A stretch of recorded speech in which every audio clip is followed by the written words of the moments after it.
ಸ್ನೇಹಿತರೆ ನಮಸ್ಕಾರ. ತಮ್ಮೆಲ್ಲರಿಗೂ ನಮ್ಮ ಯೂಟ್ಯೂಬ್ ಚಾನಲ್ಗೆ ಸ್ವಾಗತ. ಸ್ನೇಹಿತರೆ, ಕರ್ನಾಟಕದ ಕೃಷಿ ಸಚಿವರಾದಂಥ ಎನ್ ಚೆಲುವರಾಯಸ್ವಾಮಿ ಅವರು ರಾಜ್ಯಾದ್ಯಂತ ಇರುವ ರಾಜ್ಯದ ಎಲ್ಲ ರೈತರಿಗೂ ಗುಡ್ ನ್ಯೂಸನ್ನು ಕೊಟ್ಟಿದ್ದಾರೆ. ಯಾವೆಲ್ಲ ರೈತರು ತಮ್ಮ ಬೆಳೆಗಳಿಗೆ 2024-25ರಲ್ಲಿ ಬೆಳೆ ವಿಮೆಯನ್ನು ಮಾಡಿಸಿರುವ ರೈತರಿಗೆ ಕೃಷಿ ಸಚಿವರು ಸಿಹಿ ಸುದ್ದಿಯನ್ನು ಕೊಟ್ಟಿದ್ದಾರೆ. ಪ್ರತಿಯೊಬ್ಬ ಬೆಳೆ ವಿಮೆ ಮಾಡಿಸಿರುವಂಥ ರೈತರು ತಪ್ಪದೇ ಈ ವಿಡಿಯೋವನ್ನು ಕೊನೆವರೆಗೂ ನೋಡಿ. ಹಾಗೆ ವಿಡಿಯೋಗೆ ಒಂದು ಲೈಕ್ ಮಾಡಿ, ನಿಮ್ಮ ಜಿಲ್ಲೆ ಯಾವುದು ಎಂದು ಕಮೆಂಟ್ ಮಾಡಿ ತಿಳಿಸಿ. ಹಾಗೆ ನೀವು ನಮ್ಮ ಚಾನಲ್ಗೆ ಸಬ್ಸ್ಕ್ರೈಬ್ ಮಾಡ್ಕೊಂಡಿಲ್ಲ ಅಂದರೆ ಸಬ್ಸ್ಕ್ರೈಬ್ ಮಾಡ್ಕೊಳ್ಳಿ. ಬನ್ನಿ ಇವತ್ತಿನ ಈ ವಿಡಿಯೋನ ಸ್ಟಾರ್ಟ್ ಮಾಡೋಣ. ಸ್ನೇಹಿತರೆ, ಬೆಳೆ ವಿಮೆ ಮಾಡಿಸಿರುವಂಥ ರೈತರು ಕಡ್ಡಾಯವಾಗಿ ತಿಳಿದುಕೊಳ್ಳಬೇಕಾದ ಮಾಹಿತಿ ಇದಾಗಿದೆ.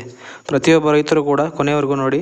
ರಾಜ್ಯದಲ್ಲಿ ಬೆಳೆ ವಿಮೆ ಮಾಡಿಸಿರುವಂಥ ರೈತರಿಗೆ ಕೃಷಿ ಸಚಿವರಾದಂಥ ಎನ್ ಚೆಲುವರಾಯಸ್ವಾಮಿ ಅವರು ಬೆಳೆ ವಿಮೆ ಕಂಪನಿಗಳಿಗೆ ಷರತ್ತನ್ನು ಬದಲಾವಣೆಗಳನ್ನು ಮಾಡಿ ರೈತರಿಗೆ ಭಾರಿ ದೊಡ್ಡ ಸಿಹಿ ಸುದ್ದಿಯನ್ನು ನೀಡಿದ್ದಾರೆ.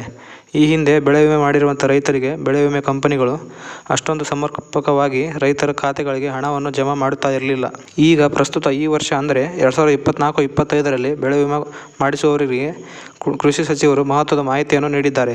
ಫಸಲ್ ವಿಮಾ ಯೋಜನೆ ಅಡಿಯಲ್ಲಿ ರೈತರಿಗೆ ಅಂತ ಇನ್ಶೂರೆನ್ಸ್ ಕಂಪನಿಗಳಿಗೆ ಹೆಚ್ಚು ಲಾಭ ಆಗುತ್ತಿರುವ ಆರೋಪದ ಹಿನ್ನೆಲೆ ಸರ್ಕಾರ ಮತ್ತು ವಿಮಾ ಕಂಪನಿಗಳಿಗೆ ಷರತ್ತುಗಳನ್ನು ಬದಲಾವಣೆ ಮಾಡಲಾಗಿದೆ ಎಂದು ಕೃಷಿ ಸಚಿವರು ತಿಳಿಸಿದರು. ನಗರದ ಸುದ್ದಿಗೋಷ್ಠಿಯಲ್ಲಿ ಮಾತನಾಡಿದ ಅವರು, ವಿಮಾ ಯೋಜನೆಯಿಂದ ರೈತರಿಗೆ ಲಾಭಕ್ಕಿಂತ ಹಾನಿಯಾಗಿದ್ದೇ ಹೆಚ್ಚು ಎಂಬ ದೂರುಗಳಿದ್ದವು.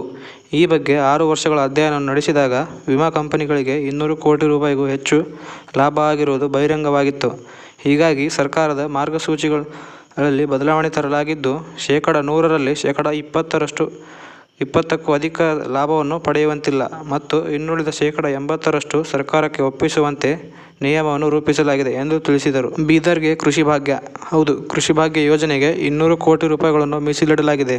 ಸದ್ಯ ರಾಜ್ಯದ 24 ಜಿಲ್ಲೆಗಳ 106 ತಾಲೂಕುಗಳಲ್ಲಿ ಕೃಷಿ ಭಾಗ್ಯ ಯೋಜನೆಯನ್ನು ಜಾರಿಯಲ್ಲಿದೆ. ರೈತರ ಬೇಡಿಕೆ ಮತ್ತು ಉಸ್ತುವಾರಿ ಸಚಿವರ ಮನವಿಯಂತೆ ಈ ಯೋಜನೆಯನ್ನು ಬೀದರ್ ಜಿಲ್ಲೆಯಲ್ಲಿ ಅನುಷ್ಠಾನಕ್ಕೆ ತರಲು ಬೀದರ್ ಜಿಲ್ಲೆಯಲ್ಲಿ ನಿರ್ಧರಿಸಲಾಗಿದೆ. ಮುಂದಿನ ಸಚಿವ ಸಂಪುಟ ಸಭೆಯಲ್ಲಿ ಈ ಬಗ್ಗೆ ತೀರ್ಮಾನ ಕೈಗೊಳ್ಳಲಾಗುವುದು. ಜೊತೆಗೆ ಸೂಕ್ಷ್ಮ ನೀರಾವರಿ ಮತ್ತು ಹನಿ ನೀರಾವರಿ ಸೇರಿದಂತೆ ಜಿಲ್ಲೆಗೆ ಯಂತ್ರೋಪಕರಣ ವಿತರಣೆಗೆ ಹೆಚ್ಚಿನ ಅನುದಾನ ನೀಡುವುದಾಗಿ ಭರವಸೆ ನೀಡಿದರು.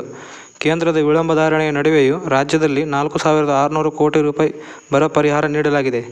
1,700 ಕೋಟಿ ರೂಪಾಯಿಯನ್ನು ಮುಂಗಾರು ಹಂಗಾಮಿನ ಬೆಳೆ ಪರಿಹಾರದ ಇಚ್ಛಾಧಾರಣೆಯಾಗಿ ನೀಡಲಾಗಿದೆ ಎಂದು ತಿಳಿಸಿದರು. ಧನ್ಯವಾದಗಳು.